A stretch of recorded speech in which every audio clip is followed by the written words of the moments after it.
মোহাম্মদ ইউনূসের আমলে বাংলাদেশের দুরবস্থা আর নতুন করে বলার কোনো দরকার নেই, সকলেরই সেটা জানা। বাংলাদেশকে এক প্রকার বিক্রি করে দেবার জন্য মোহাম্মদ ইউনূস উঠে পড়ে লেগেছেন বলে অভিযোগ অনেকের। আর এবার যে তথ্য আপনাদের দেব তা জানলে চোখ কপালে উঠবে। অভিযোগ, রাষ্ট্রীয় কোষাগার থেকে লুটপাট করে বিদেশ ভ্রমণ করেছেন মোহাম্মদ ইউনূস এবং তার দোসররা। ইউনূসের গত জুন মাসের 2025 ইংল্যান্ড সফরের হোটেল বিলের সঙ্গে তুলনা করলে আমরা যা দেখতে পাই তা হলো প্রধান উপদেষ্টা লন্ডনে এক রাতের ঘরের ভাড়া ছিল 9,67,000 আর 4 রাতের জন্য প্রদান করা হয়েছে 38,68,000 টাকা। নিরাপত্তা উপদেষ্টা লন্ডনের রুম ভাড়া বাবদ প্রতিদিন খরচ হয়েছে 8 লক্ষ টাকা, অর্থাৎ 4 রাতে 32 লক্ষ টাকা।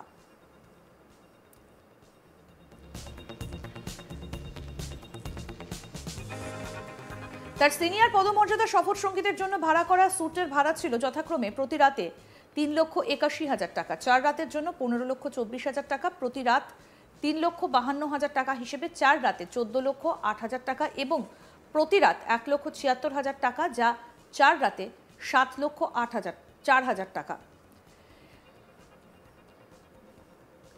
সিনিয়র পদমর্যাদা সফর সঙ্গীদের রুমের ভাড়া প্রতি রাতে 3,81,000 টাকা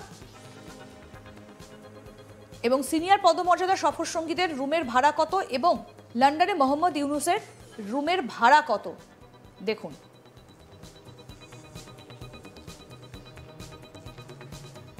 লন্ডনে মোহাম্মদ ইউনূসের রুমের ভাড়া এক রাতে 9,67,000, 4 রাতে 38,68,000। লন্ডনে মোহাম্মদ ইউনূসের রুমের ভাড়া নিরাপত্তা উপদেষ্টার এক রাতে 8 লক্ষ টাকা, 4 রাতে 32 লক্ষ টাকা। সিনিয়র পদমর্যাদা সফর সঙ্গীদের রুমের ভাড়া প্রতি রাতে 3,81,000, 4 রাতের জন্য 15,24,000 টাকা।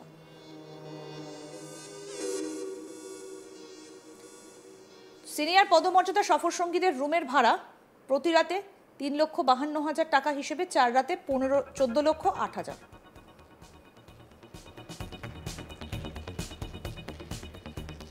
সিনিয়র পদমর্যাদা সফর সঙ্গীদের রুমের ভাড়া প্রতি রাতে 1,76,000 টাকা হিসেবে 4 রাতে 7,04,000 টাকা।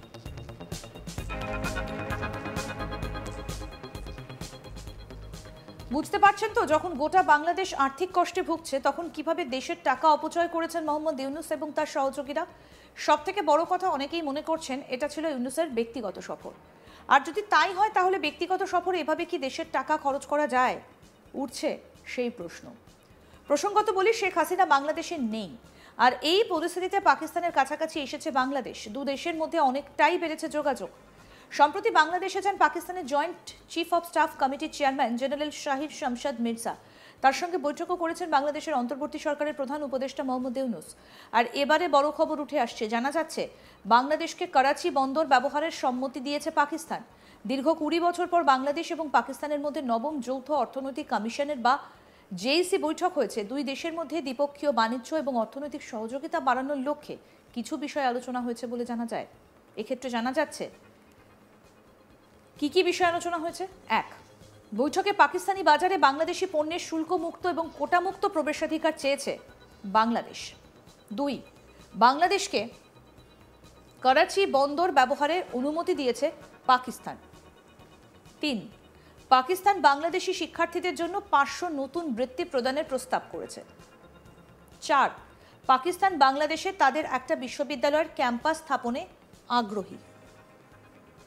5, সিকিউরিটি প্রিন্টিং এবং ব্যাংকিং খাতে সব মূল্যমানের ব্যাংক নোট, প্রাইজ বন্ড এবং অন্যান্য নিরাপত্তা সামগ্রী মুদ্রণে ব্যবহৃত নিরাপত্তা কালির 100% আন্তর্জাতিক উন্মুক্ত দরপত্রে অংশ নিতে চায় পাকিস্তান।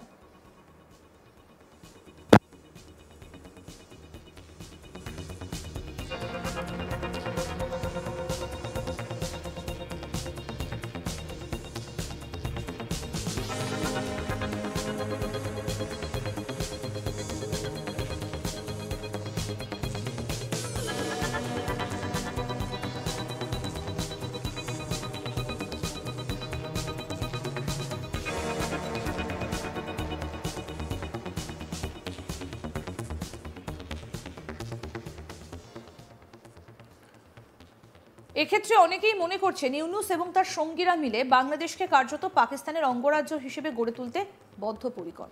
উল্লেখ্য, ক্রমশই পাকিস্তানের সঙ্গে ঘনিষ্ঠতা বাড়াচ্ছেন বাংলাদেশের অন্তর্বর্তী সরকারের প্রধান উপদেষ্টা মোহাম্মদ ইউনূস। ঢাকায় পাকিস্তানের জয়েন্ট চিফ অব স্টাফ কমিটির চেয়ারম্যান জেনারেল শাহির শামশাদ মির্জার সঙ্গে সাক্ষাৎ করেছেন তিনি। দুদেশের মধ্যে কূটনৈতিক এবং বাণিজ্যিক সম্পর্ক আরও শক্তিশালী করার লক্ষ্য নিয়েছে পাকিস্তান সেনাবাহিনীর কর্তাদের এই সফর বলে জানা যাচ্ছে। ঢাকায় রাষ্ট্রীয় অতিথি ভবন যমুনায় ওই সাক্ষাৎ হয়েছে।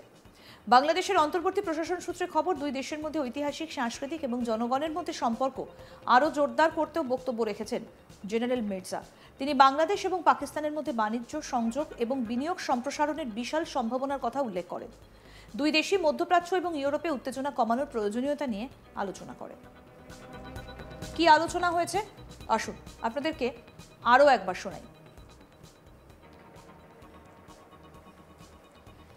বৈঠকে পাকিস্তানি বাজারে বাংলাদেশি পণ্যের শুল্কমুক্ত ও কোটামুক্ত প্রবেশাধিকার চেয়েছে বাংলাদেশ। বাংলাদেশকে করাচি বন্দর ব্যবহারে অনুমতি পাকিস্তানের। পাকিস্তান বাংলাদেশি শিক্ষার্থীদের জন্য 500 নতুন বৃত্তি প্রদানের প্রস্তাব করেছে। পাকিস্তান বাংলাদেশে তাদের একটি বিশ্ববিদ্যালয়ের ক্যাম্পাস স্থাপনে আগ্রহী। সিকিউরিটি, প্রিন্টিং এবং ব্যাংকিং খাতে সব মূল্যমানের ব্যাংক নোট, প্রাইস বন্ড এবং অন্যান্য নিরাপত্তা সামগ্রী মুদ্রণে ব্যবহৃত নিরাপত্তাকালীর শতভাগ আন্তর্জাতিক উন্মুক্ত দরপত্রে অংশ নিতে চায় পাকিস্তান।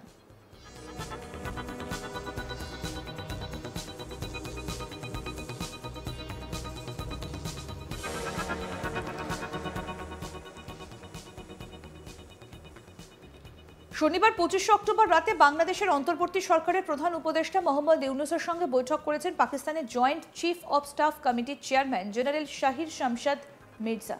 প্রধান উপদেষ্টার প্রেস উইং থেকে প্রকাশিত সাক্ষাতের ছবিতে দেখা যায় জেনারেল মির্জার বগলে একটা ব্যাটন, যা সাধারণত সেনাবাহিনীর আনুষ্ঠানিক প্রথা অনুযায়ী বহন করা হয়। এই লাঠি সামরিক পরিভাষায় সোয়াগার স্টিক নামে পরিচিত। তবে অন্য কোনো দেশের সরকার প্রধান বা রাষ্ট্রনেতার সঙ্গে সৌজন্য সাক্ষাতের সময় এই স্টিক বহন করা সম্পূর্ণ কূটনৈতিক শিষ্টাচার বহির্ভূত বিষয়। তাই এই নিয়ে চলছে ব্যাপক সমালোচনা। দীর্ঘ 23 বছর বাংলাদেশের ওপর নির্যাতন, নিষ্পেষণ চালানো পাকিস্তানকে মহান মুক্তিযুদ্ধের মাধ্যমে পরাজিত করে অর্জিত বাংলাদেশকে কি পাকি জেনারেল তুচ্ছতাচ্ছিল্য করে? বর্তমান বাংলাদেশকে দরিদ্র পাকিস্তানের আজ্ঞাবহ বলে শারীরিক অভিব্যক্তিতে বোঝানোর চেষ্টা করলেন, এমন প্রশ্ন ইতিমধ্যেই উঠতে শুরু করেছে।